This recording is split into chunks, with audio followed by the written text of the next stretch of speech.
dengan balik ya, ini perlu dipahami semua. Jadi khitan itu syarat bersuci sebenarnya, supaya kalau kencing itu kan tidak tersisa di kantong yang ada itu. Jadi makanya disunat kantongnya itu supaya hilang, supaya tidak ada najis yang menyantol di situ kan gitu. Ya, jadi sebenarnya khitan itu hubungannya dengan kesucian, bersuci toharo ya, bukan dengan balik. Kemudian balik diukur dari mana? Ya, memang balik diukur dari pertama ikhtilam, jadi bermimpi. Ya, bermimpi orang itu. Tapi kalau tidak, maka diukur dari umur.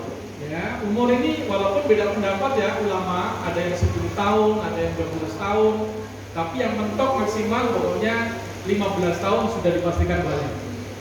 Tetapi untuk menjadi imam itu tidak harus sudah balik, sudah ikhtilam, tapi cukup sudah berakal.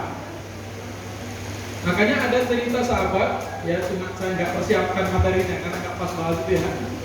Jadi ada hadis, jelas ada hadis, sahabat menceritakan di kampungku dipilihlah imam karena Rasulullah perintahkan sholat harus jamaah di kampung ini, harus ada seorang imam yang ditunjuk. Maka semua warga kampung dites bacaan Qur'annya, dan akulah yang terbaik. Padahal waktu itu saya, kata orang tadi, kata sahabat tadi, wa ana ibnu sab'in, saya masih usia 7 tahun. Ada yang riwayat usia 8 tahun. Jadi jelas usia 8 tahun atau 7 tahun selama bacaan Qur'annya sudah paling bagus, termasuk paling bagus maksudnya, sudah jadi imam, sudah boleh jadi imam. Nah soal ada pendapat orang ini ya sudah, makanya kita punya dasar itu ya, makanya tadi harus belajar kita. Itu tadi saya ngomong sama Ustaz Latif, Ustaz pengen ngaji runtut gitu, ya runtut Ustaz, tapi nanti kelamaan lebih baik runtut gitu banget ya. Misalnya ada tak dalil kalau anak umur 7 tahun, 8 tahun sudah boleh jadi imam, nah, gitu. Nanti kita langsung bisa berikan jawabannya gitu lah. Jadi sebenarnya untuk kasus ini sudah boleh Bapak Ibu. Ya, tapi kalau ada Abdul ada ayah ya ayahnya. Tapi gantinya tak apa-apa. Untuk mendidik anak kita supaya biasa. Semua sudah biasa, makanya kenapa termasuk tahun ini. Tahun ini tuh saya dapat cerita banyak imam sholat Idul Fitri, kan mungkin 2 tahun nggak ada sholat Pak ya. Banyak yang lupa takbir pada rakaat yang kedua. Banyak, benar-benar banyak di masjid kampung saya, di mana banyak cerita itu, semuanya cerita ketemu di masjid tadi itu pagi sholatnya imamnya lupa. Kenapa lupa? Karena sholatnya cuma setahun sekali, kadang pun nggak jadi imam. Nah, makanya harus ada simulasi juga, harus ada simulasi. Makanya untuk pendidikan untuk anak-anak, ibu boleh praktekkan sholat apapun, dan prakteknya harus seperti beneran. Nah, begitu ya. Tadi ini simulasinya begitu. Jadi kalau tadi ada yang itu, cuma tadi pesan saya, kalau ada yang protes nggak usah diperdebatkan, gitu ya, nggak usah diwangi maksud saya. Ya sudah kita laksanakan. Terus juga begitu, kalau bisa ya jangan sering-sering diposting kegiatan yang di dalam. Nah, gitu ya. Jadi biarlah itu menjadi aset kita. Kalau saya pribadi lebih senang kalau anak kita bikin kejutan. Jadi orang lain mungkin nggak kenal kalau dia ternyata bisa jadi imam gitu. Begitu ngimamin menakjubkan, nah gitu loh. Nah itu begitu ya. Jadi jelas hukumnya sudah boleh. Dan tadi kita bukan ukurannya sunat, bukan ukuran balik ya. Tapi kalau sudah umur 10 tahun atau tadi, bahkan kalau perempuan tadi itu ya 9 tahun sudah dinyatakan balik. Nah kalau yang berpendapat 10 tahun kan berdasarkan hadis Nabi tadi itu 7 tahun biasakan sholat, kalau 10 tahun tidak sholat pukul lah, berarti sudah wajib kan gitu, berarti sudah balik karena sudah wajib sholat. Ini kebalikan dari tadi, kita ngimami anak kita masih belum paham. Contohnya masih TK, itu kan masih kadang kalau di masjid masih sudah tertib. Kalau di rumah kadang waktunya sujud aja dia tolak gitu. Nah niat kita ini hidup pun di tetap imaman atau kita ngotot Gus Budi kata terus kalau sholat duha, sholat tahajud untuk pembelajaran. Nah, ini kita keraskan bacaan kita apa enggak apa-apa, terus niat kita gimana, ngoten sembahyang. Jadi kalau anak kita belum wajib sholat, berarti ya enggak wajib jadi ada niat imam dan makmum. Karena kan yang satu belum wajib, jadi kan tetap sholat sendirian. Nah untuk imam itu tidak harus niat jadi imam. Yang wajib niat itu hanya makmum. Jadi imam itu nggak wajib jadi imam. Makanya ada orang sholat terus kita ikut boleh. Karena imam itu nggak wajib niat jadi imam. Nah, karena niat pembelajaran dulu, maka dikeraskan bacaannya. Tadi untuk pembelajaran harus terdengar supaya diikuti. Nah, gini ya, termasuk tadi seandainya sholat duha siang hari kan nggak harus dikeraskan, ya, nggak boleh dikeraskan bahkan. Kalau dikeraskan malah salah. Tapi untuk pembelajaran boleh dikeraskan. Walaupun jangan terlalu keras, ya, pokoknya. Jadi tujuannya supaya didengar, supaya diikuti, supaya ada kesan. Niat memperdengarkan bacaan, bukan niat sholat duha dikeraskan. Jadi supaya anak kita biasa, nanti kita perdengarkan. Walaupun tadi tidak harus keras, pokoknya sampai dia dengar. Terus tadi kalau anak kita lari-lari kemana, boleh ditangkap. Jadi kalau niat mempelajari ya ditangkap di sebelah kita, jangan dilepaskan. Jadi kalau menjauh dikembalikan lagi. Tapi jangan jengkel kalau dia menjauh terus. Atau gini, jadi kita teruskan, jangan dipaksa.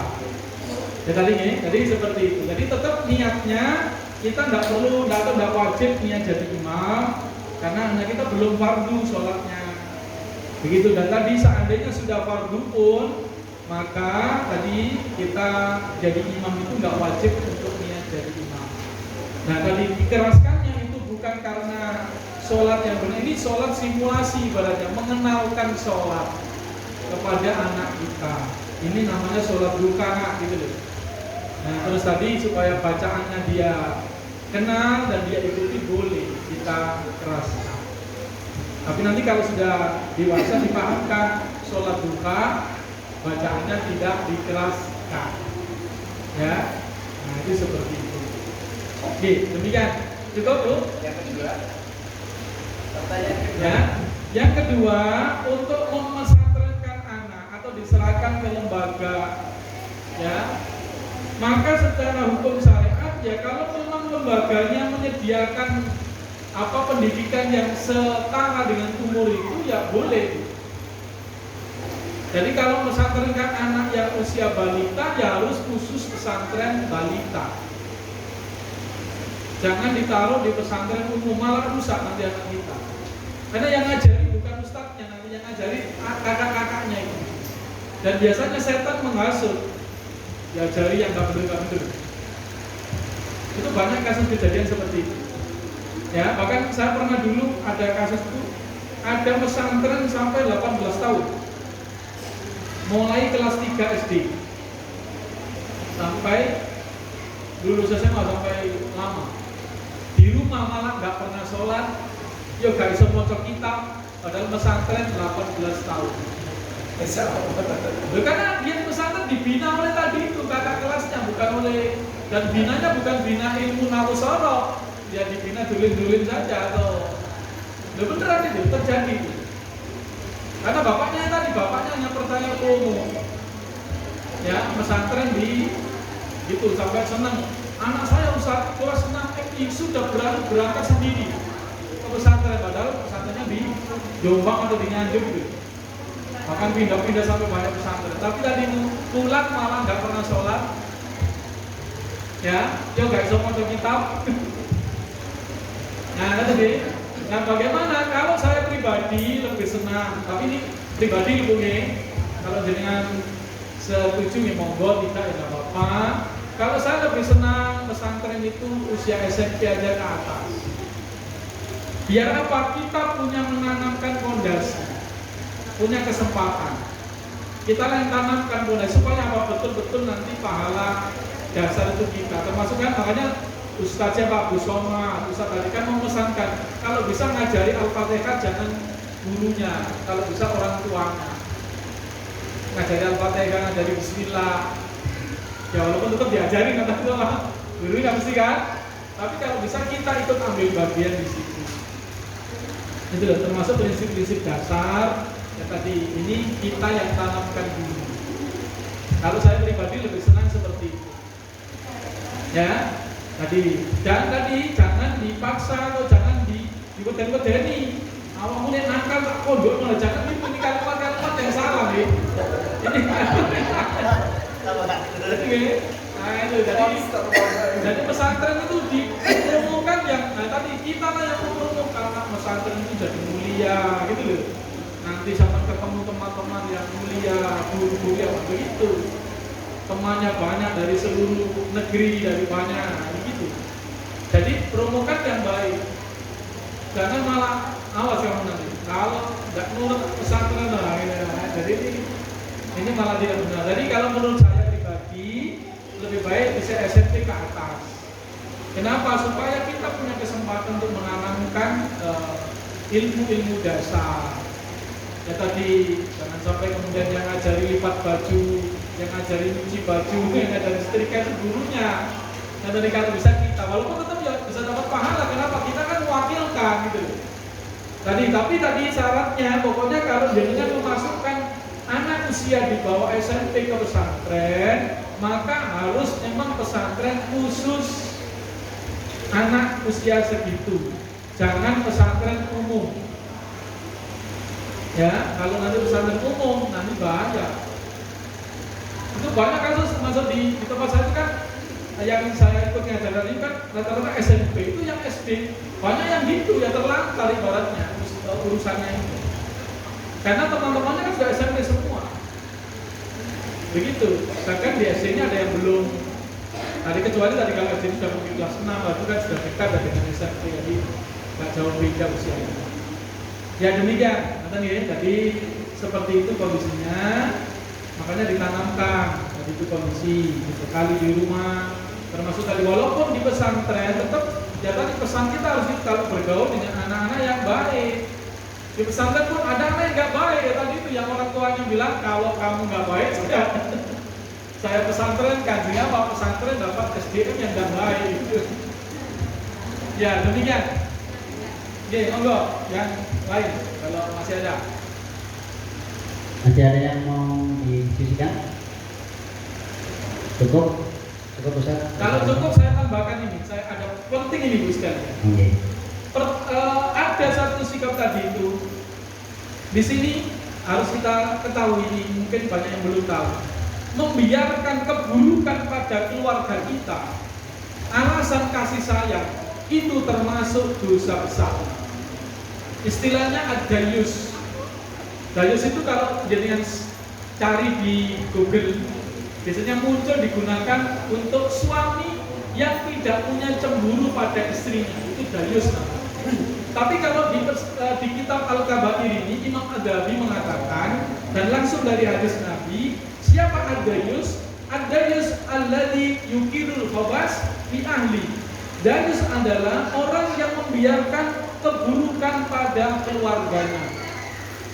Tidak ingin dan tidak berjuang untuk menciptakan sebuah kondisi yang baik. Alasannya bisa karena kasih sayang. Makanya beliau cuplikan ayat surah An-Nur tentang sanksi perzinahan.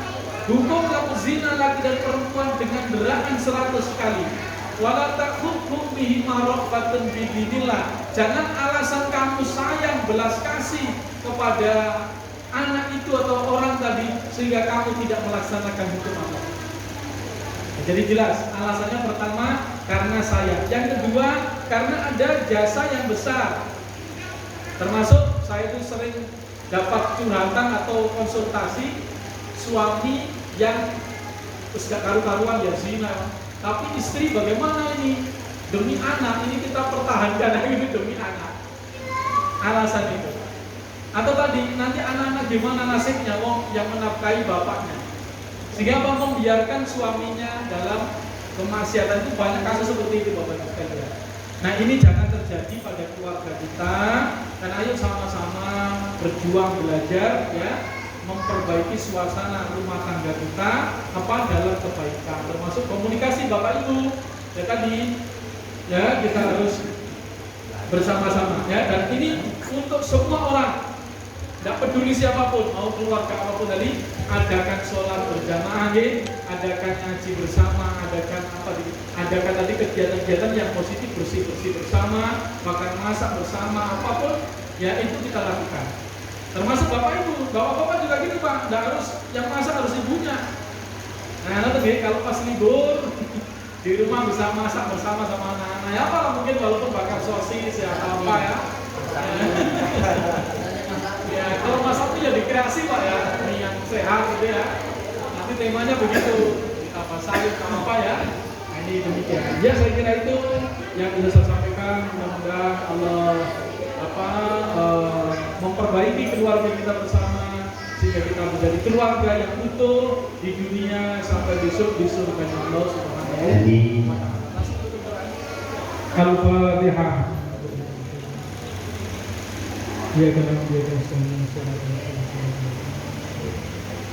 A'udzu billahi minasyaitonir rajim. Sallallahu alaihi wa sallam. حمدا يوافي نعمه ويكفي مزيدا ربنا لك الحمد كما ينبغي لجلال وجهك وعظيم سلطانك اللهم اغفر لنا ولوالدينا اللهم اغفر لنا ولوالدينا اللهم اغفر لنا ولوالدينا وارحمهم كما ربونا صغيرا ولجميع مشايخنا ولجميع اصحاب الحقوق الواجبات علينا ولجميع المسلمين والمسلمات والمؤمنين والمؤمنات الاحياء منهم والاموات اللهم اغفر لنا ذنوبنا واسرافنا في امرنا وثبت اقدامنا وانصرنا على القوم الكافرين اللهم اغفر لنا ولاخواننا الذين سبقونا بالايمان ولا تجعل في قلوبنا غلا للذين امنوا ربنا انك رؤوف رحيم ربنا اجعلنا مسلمين ومن ذريتنا أمة مسلمة لك وارنا مناسكنا وتب علينا انك انت التواب الرحيم ربنا هب لنا من الصالحين ربنا هب لنا من ازواجنا وذريتنا قرة اعين واجعلنا للمتقين اماما اللهم انا نسالك حسن الخاتمه ونعوذ بك من سوء الخاتمه ربنا آتنا في الدنيا حسنه وفي الآخرة حسنة وقنا عذاب النار سبحان ربك رب العزة عما يصفون وسلام على المرسلين والحمد لله رب العالمين. الفاتحة.